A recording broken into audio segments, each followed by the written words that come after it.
And again, that website is underourskin.com. Andy, what specifically does Under Our Skin address about Lyme disease? Well, we didn't want to make a film that was just sort of informational.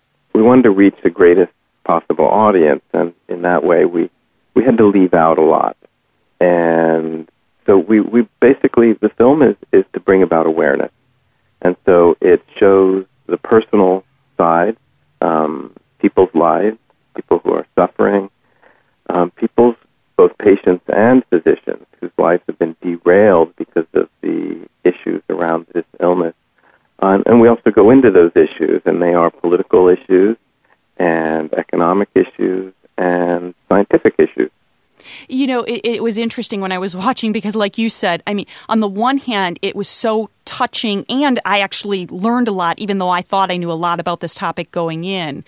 But what was also uncomfortable was, again, how I've some of it was almost like it was the exact same thing the people that I know who have had Lyme's have went through in terms of the frustration and the medical community, you know, being divided on this issue, and you don't know how to get diagnosed and you don't know how to get properly treated, and the conflict of interest. And the fact that part felt so familiar really was frustrating. What's been the reaction to the film so far? And just before you answer that, I just want to say, anybody out there, any one of you who has been touched by Lyme disease, a family or a friend, or even suspects it, I highly encourage you to see this film, Under Our Skin. And we'll talk a little bit more in a bit about how you can do that. But what's been the reaction to the film so far, Andy? Well, you know, let me just sort of step back for a moment, because you're telling a little bit of your listeners, giving them a sort of a warning.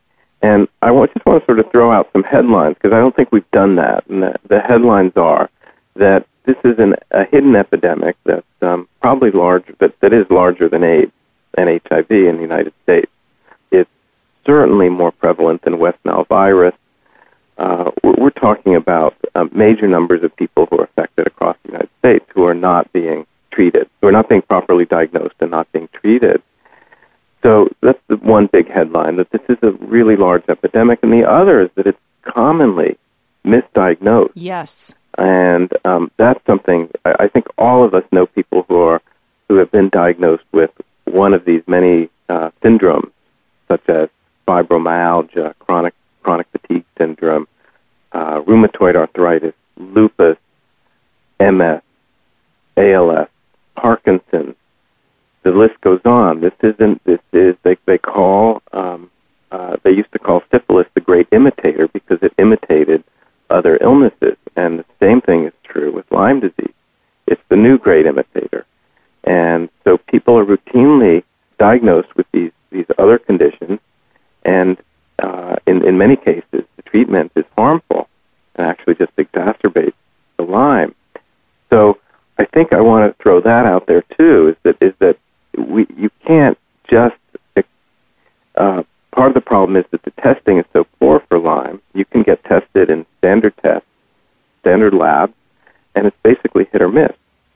I think you bring up a great point, though. I mean, in terms of my saying that, you know, if you've been touched by Lyme, go see the film, or if you suspect it, your point is that, you know, a lot of it is hitting people who are unsuspecting. And I do agree. I think this is a film that we all should see, so we have a baseline knowledge of if any of these things strike us, we can push back and ask better questions. Right. And it's an entertaining film too. I want to put that out there as well, just in terms of the personal stories.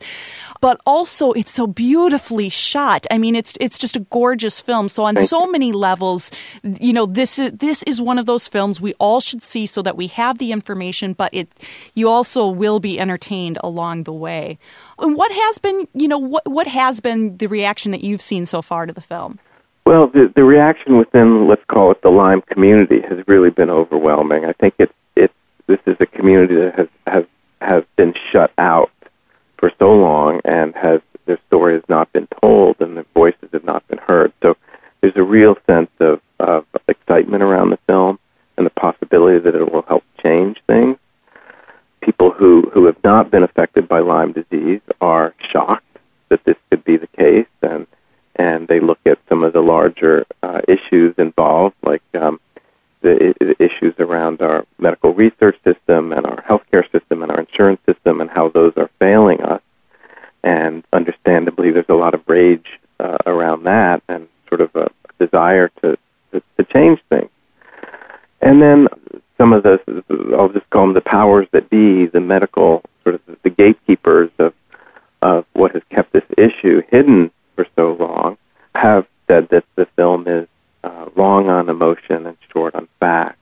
Of course, we would dispute that. We've researched the film for 4 years, and we've done, like I said, a lot of research and talked to a lot of people and read a lot. And so we feel strongly our journalistic integrity is not compromised. There's a million things that I could go into with you right now, because this whole conflict of interest thing is obviously a very big point with me. But the most important thing is how and where and when can people see Under Our Skin? Well, right now we're selling preview copy DVDs. You can get it through our website, underourskin.com. And the film will be released nationwide in a limited way in theaters starting in New York City in June. And I expect that it will be in many of the major markets throughout the United States. Andy, thank you so much for joining us today. You're welcome.